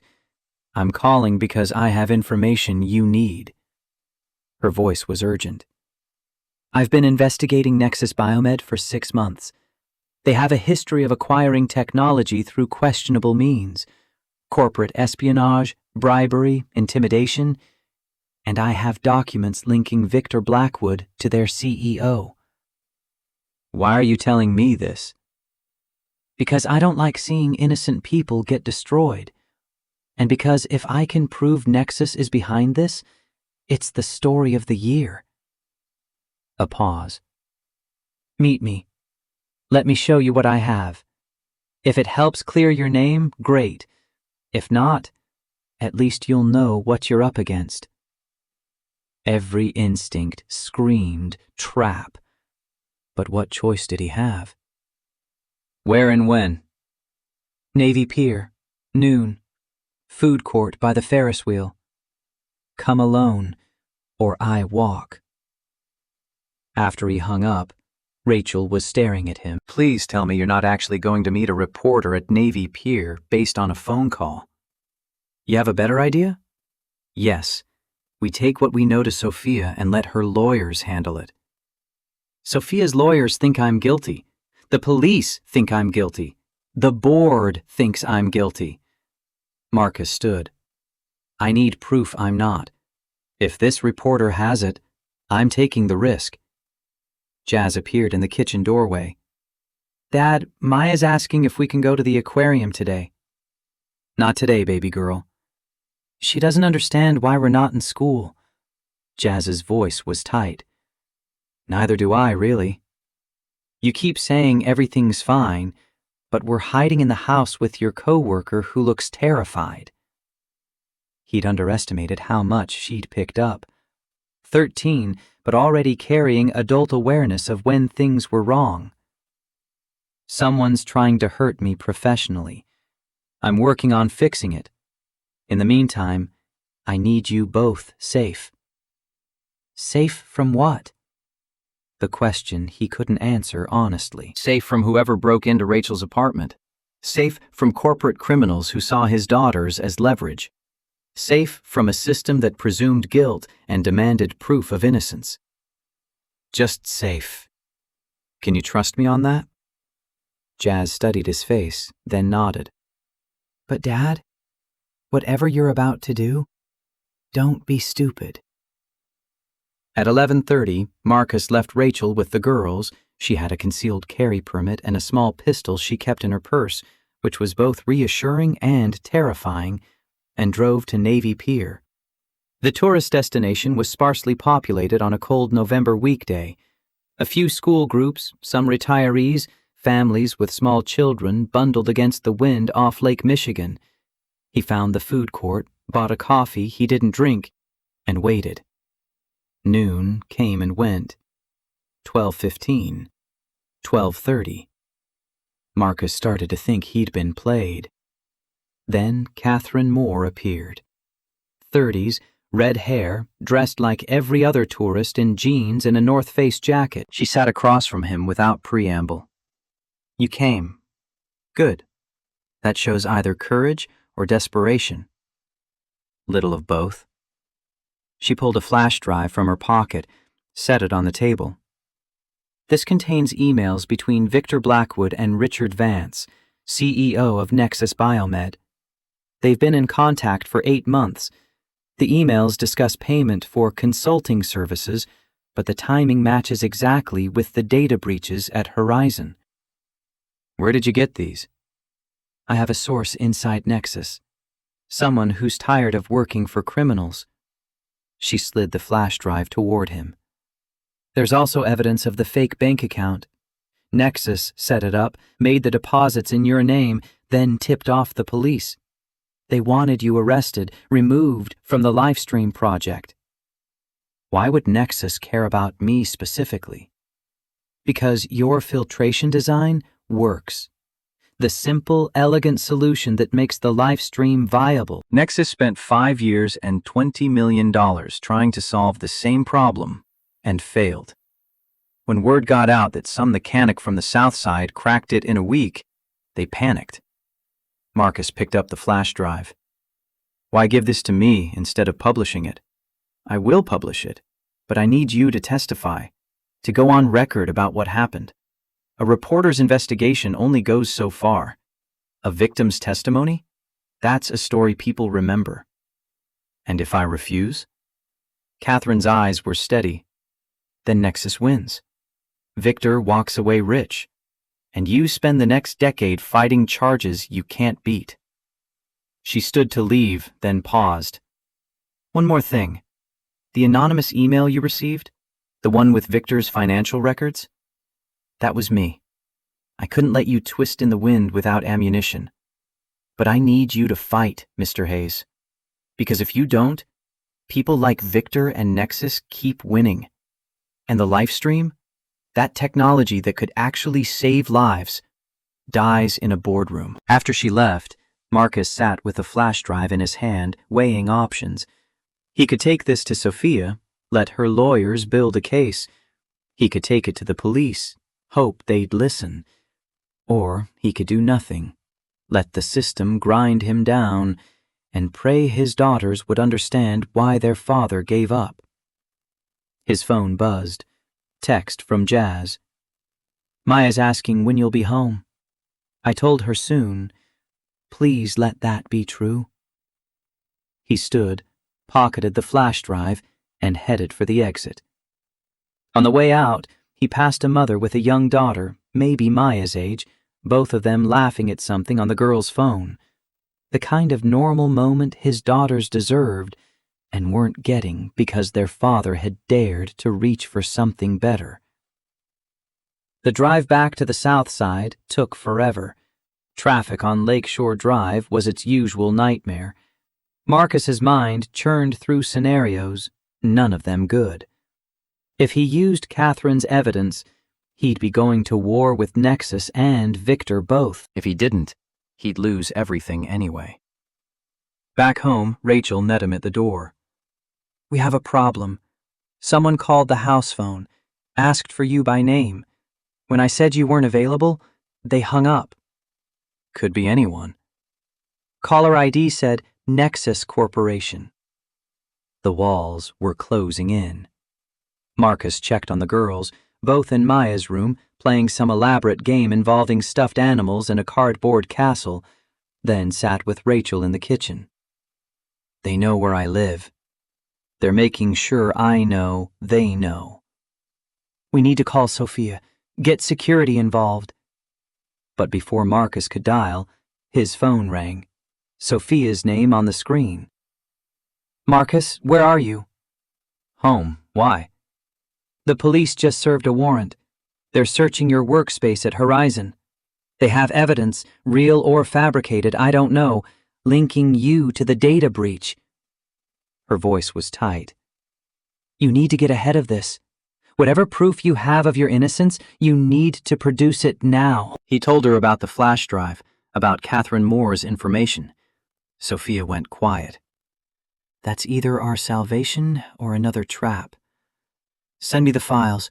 I'll have Robert review them before we make any moves. Sophia, if this is real, if we can prove Nexus and Victor are working together, then we have a chance.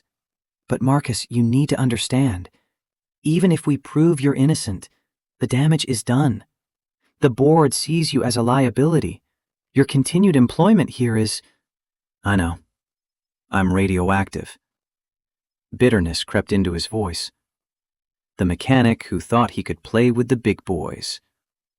That's not what I think. But it's what they think, and their votes matter. A pause. There might be another way. If we can prove Victor's embezzlement beyond doubt, if we can show the board that keeping him is more dangerous than keeping you, you're talking about a corporate war. I'm talking about survival. Mine and yours. Steel in her voice now. Send me the files. Let me build the case, and in the meantime, watch your back, because if Nexus is calling your house, they're not done with you. After he hung up, Marcus sat with his head in his hands. Sarah's picture on the fridge seemed to judge him. This wasn't what they'd planned. This wasn't the future they'd imagined when they'd scraped together a down payment on this little house, when they'd painted Maya's nursery together, when they'd promised each other that their kids would have it better. Jazz appeared in the doorway, silent as a ghost. Dad, I'm scared. He looked up, his 13-year-old daughter, trying so hard to be grown up, finally cracking. Come here. She sat beside him, and he put his arm around her shoulders. She was almost as tall as Sarah had been. When had that happened? I'm going to fix this. How? I don't know yet, but I promise you, whatever happens, you and Maya come first. Always. What if they arrest you? The question he'd been avoiding. Then your Aunt Michelle will take care of you until I get out. And if you don't get out? Marcus pulled her closer. Then you remember that your father loved you more than anything in this world. And you take care of your sister, and you don't let this break you. She was crying now, silently, the way Sarah used to cry when she thought he couldn't see. He held her until the shaking stopped, until she pulled away and wiped her face with her sleeve. I hate them. Whoever's doing this to you. Yeah, me too. That night, after the girls were finally asleep, Marcus sat at the kitchen table with his laptop and the flash drive from Catherine Moore. The emails were damning. Victor and Richard Vance discussing payment schedules, data deliverables, timelines for removing obstacles from the Livestream project. One email made Marcus's blood run cold. The engineer is becoming a problem. His design actually works, which complicates our timeline. Recommend accelerating Phase 2. Full discreditation and removal. The family angle provides useful leverage if needed. The family angle. They were talking about Jazz and Maya, about using his daughters to pressure him. Marcus forwarded everything to Sophia, then copied the files to 3 separate locations: his laptop, a cloud drive, and a thumb drive he'd hide somewhere safe. If this was going to be war, he needed insurance. His phone buzzed at 2 a.m. Sophia. I've reviewed the files. This is enough to bury Victor and make a strong case against Nexus. But using it means going public. Catherine will publish, the SEC will investigate, and this becomes headline news. I'm already headline news. Might as well make it count. There's a cost to this path, Marcus. Your name gets dragged through the mud publicly before it gets cleared. Your daughters will see their father accused of crimes on the evening news. You'll be unemployable at most companies because even when you're exonerated, the stink doesn't wash off completely. What's the alternative? We bury it. Use the evidence privately to force Victor out and negotiate a settlement with Nexus. You resign from Horizon with a severance package that keeps you and your girls comfortable. The Livestream continues under new leadership. Everyone moves on. It was the smart choice, the safe choice. Take the money, protect his family, disappear back into obscurity. But Jazz's voice echoed in his head. We take care of each other. And Sophia's words from earlier, the measure of a person isn't what they do when it's easy. No. We go public. We burn it all down if we have to. Marcus surprised himself with the certainty in his voice. Because if we don't, men like Victor keep winning. And I won't teach my daughters that surrender is how you survive. Sophia was quiet for a long moment. Okay. Then we fight. Catherine publishes tomorrow. I'll prepare a statement for the board. And Marcus, thank you for being willing to bleed for this. Just make sure the bleeding means something.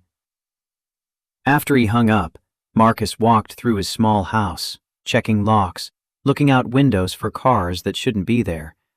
In Maya's room, his youngest slept with a rabbit tucked under her chin, innocent and unaware of the storm about to break. In Jazz's room, his eldest was awake, scrolling through her phone in the dark. Couldn't sleep either? She jumped, then relaxed when she saw him. Just thinking. About? Mom. What she'd say about all this. Marcus sat on the edge of her bed. What do you think she'd say? That you're being stubborn and brave and kind of stupid, but she'd be proud anyway. Jazz set down her phone. She always said you were the strongest person she knew. Not because you never broke, but because you always got back up. Your mom was smarter than both of us combined. So what now? Now we fight. Tomorrow, a reporter's going to publish a story about what's really happening at my company. It's going to be bad for a while. People will say terrible things about me, but eventually the truth will come out. And we'll be okay? We'll be better than okay. We'll be free. Jazz nodded, processing. Dad, when this is over, can we get a dog? The question was so unexpected, so perfectly normal, that Marcus almost laughed. Yeah, when this is over, we can get a dog. He kissed her forehead and left her to sleep. Tomorrow would bring the fight. Tonight, he stood guard over the two people who mattered more than any job, any reputation, any future that didn't include them whole and safe.